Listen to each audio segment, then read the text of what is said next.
उत्सव संतांचा कुंभमेळावा वारकऱ्यांचा हा कार्यक्रम लातूरमध्ये पार पडणार आहे। आपण जर बघितलं तर संत ज्ञानेश्वर संत तुकाराम यांच्या पादुकांचं आगमन काही वेळात लातूरमध्ये होणार आहे।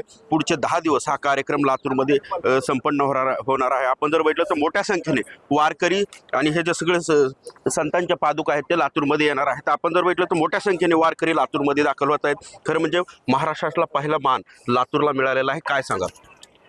कैवल्य चक्रवर्ती ज्ञानेश्वर माऊलींच्या 750व्या आगमन सोहळ्याचा हे सुवर्ण महोत्सव लातूर येथील खंडापूर शिवारामध्ये कृषी उत्पादन बाजार समितीच्या मैदानामध्ये त्या 400 एकरच्या मैदानामध्ये हा सुवर्ण उत्सव मोठ्या उत्साहात साजरा होत आहे।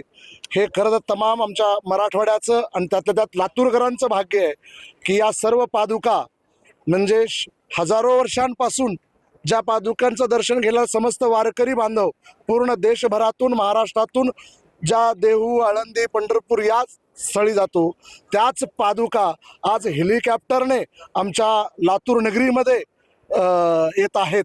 हे आमच्या लातूरकरांचं भाग्य आहे आणि यासाठी सर्व देशातून महाराष्ट्रातून संपूर्ण देशभरातून समस्त वारकरी बांधव या उत्साहासाठी लातूरमध्ये दाखल होणार आहे।